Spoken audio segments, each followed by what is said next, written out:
And he himself, the Grinch, carved the roast beast. Hello everyone, and welcome to another episode of We Dream of Cake. I'm your host, Aaron Glapion, and today I'm going to show you how I made this Grinch cake.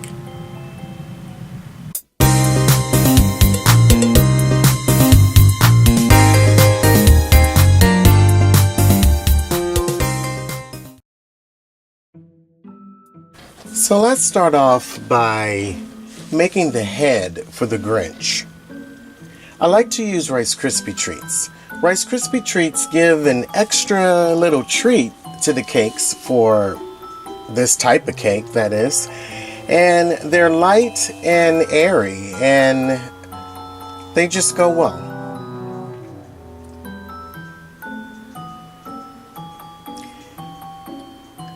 I'm just compacting the Rice Krispie treats here, forming them into the basic shape of the head. I have some lime green fondant.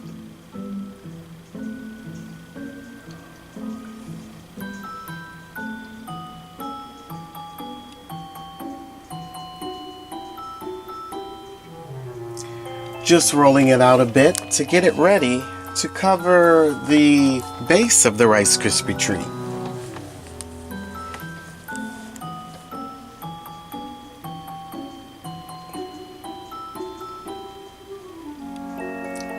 When covering the Rice Krispie treat with fondant, it doesn't have to go on exactly perfect because, as you can see, I'm using my hands to mold it and to smooth out certain imperfections. But with a design such as this, as a Grinch head, well, there'll be some imperfections because the fondant is his skin.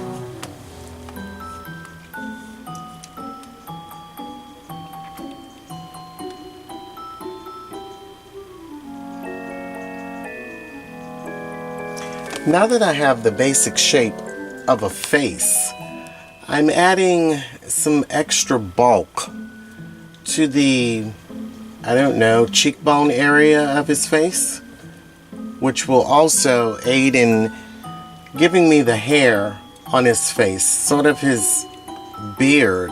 The Grinch, he kind of looks like a man, then again, he looks like some sort of an animal. Not exactly sure, but let's just say he looks like a who, because that's what he is. He's a who.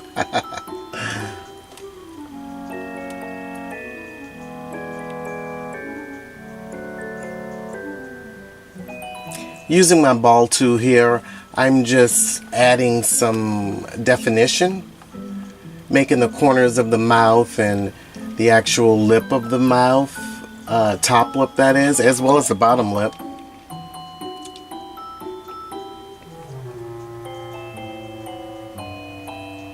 For a little finer detail, I'm using a drizzling tool.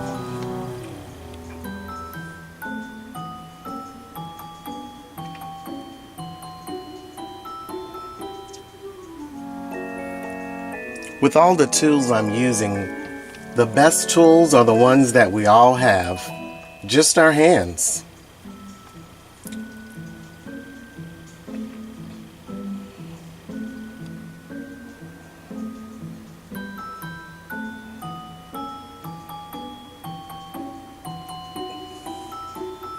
Just using the drizzling tool to highlight where the hair is. I'm actually using the tip of it to dig into it and draw lines just to represent hair and facial lines as well.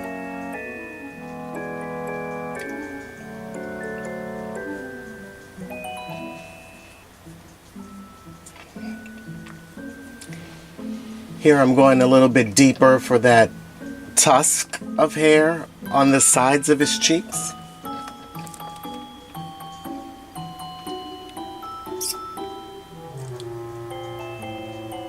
I think his eye cavities need to be a little bit more defined.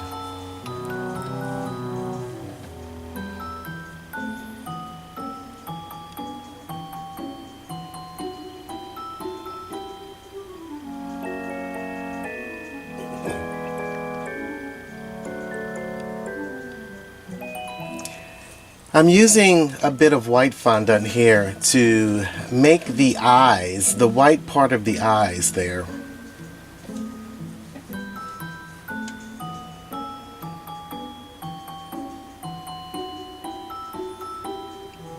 With this sculpting tool, I'm just moving the eyeballs around in the sockets to get them where they ought to be.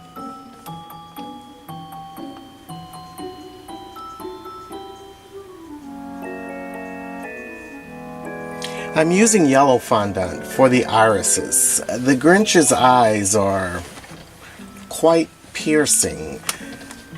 I don't know, like I said earlier, he kind of looks like a man. Then again, he looks like an animal, and as we said, he's a who. So his eyes are, well, in my rendition, his eyes will look a little cat-like.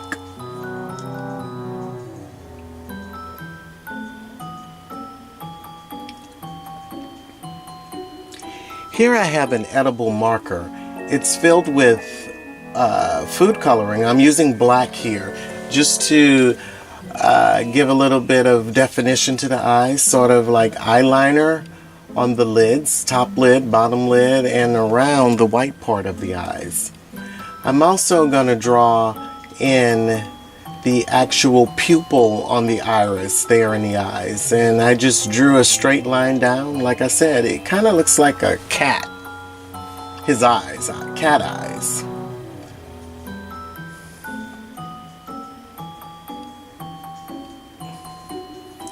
And since the Grinch is pretty much all green, his hair, his skin, everything, well, I guess you really can't see his skin because it's all fur all over him. But I'm using a bit more of the lime green fondant to make the eyebrows, and using the drizzling tool to define it, make it look a little bit more like hair. Here for a little bit more definition, I'm using some dry food coloring, some dust, petal dust and luster dust here.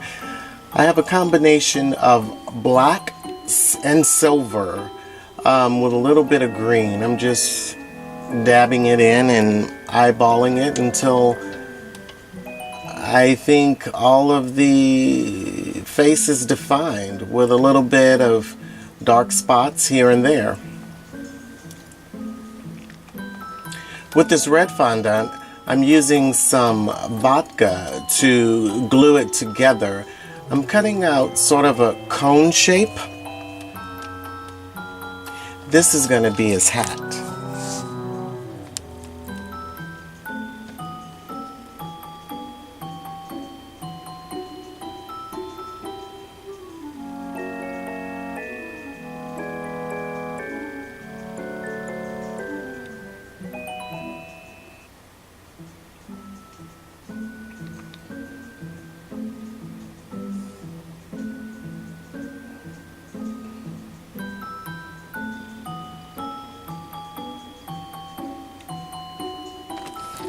Here again, I'm applying a little bit of vodka to the fondant. I'm applying it around the outline of the hat, and there in that bowl, what I'm doing there, I'm using some white cotton candy actually for the fluffy part on the hat. It really looks like cotton, and what better to use than cotton candy?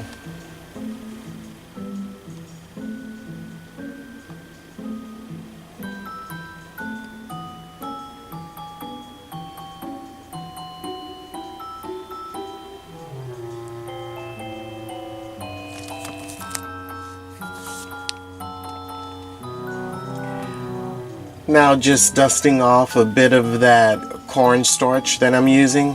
I prefer to use cornstarch when rolling out fondant. It's finer than confectioner's sugar. Of course you can use confectioner's sugar, but the cornstarch is pretty much flavorless, and it just works a little bit better, and it doesn't leave as much residue, and I can just brush it off, as you can see, with a brush. Here I'm adding some isomalt nibs to a silicone measuring cup. Isomalt, when you melt it, you actually melt it in a microwave, and it gets extremely hot. It can cause second-degree burns. So if you're going to work with isomalt, I do suggest that you do use some sort of a silicone cup, just to be safe. I just melted the isomalt nibs and randomly spread it out on a piece of parchment paper. Stuck it in the fridge so it could harden up and cool off. And after applying simple syrup to the cake layers, I actually have 4 layers of an 8-inch round pumpkin spice cake. Sandwiching them with some buttercream. It's a peppermint flavored buttercream. I thought the peppermint flavored buttercream with the pumpkin spice cake would be good for the holidays. And for some reason, the square cakes, they just don't line up exactly evenly the way round cakes do. So I did have to trim off a bit of the sides, and just applying a little bit more of that peppermint buttercream.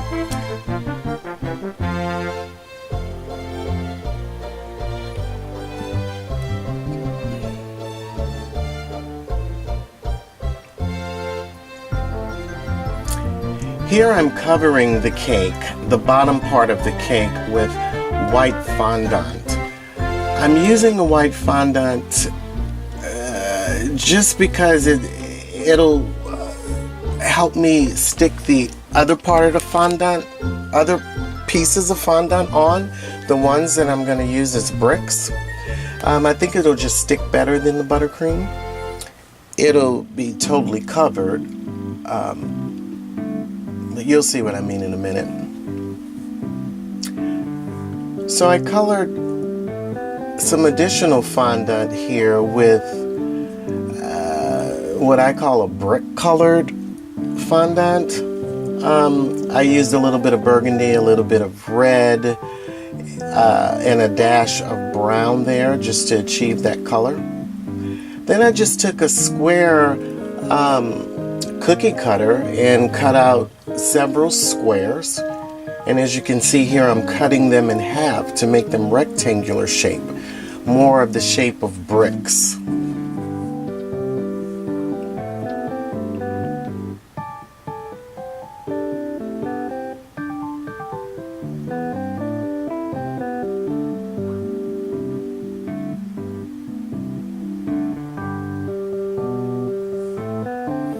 Now comes a very tedious part.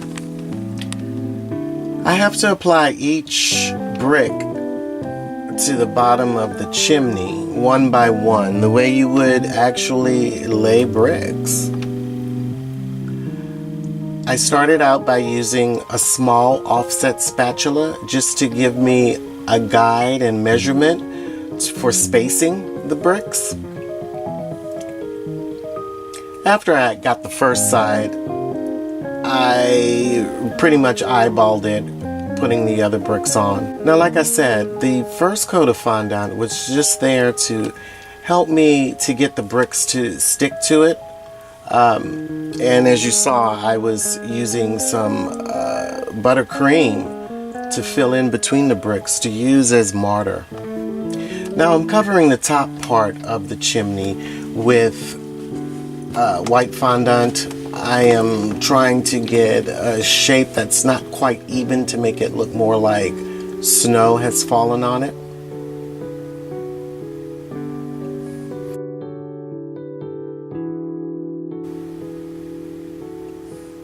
Just a few icicles there, a skewer down the middle, and apply the Grinch head on top. a little bit more of the cotton candy around the base to, well, it's kind of like snow, you know, it just fell right there and piled up in one little area. You know how it is when snow falls. It's not quite even, especially when it comes to some type of structure. So, there you have it, my Grinch cake. But judging from that expression on his face, I can't tell if that's before or after his heart grew. What do you think? Until next time, I'm Aaron Glapion for We Dream of Cake.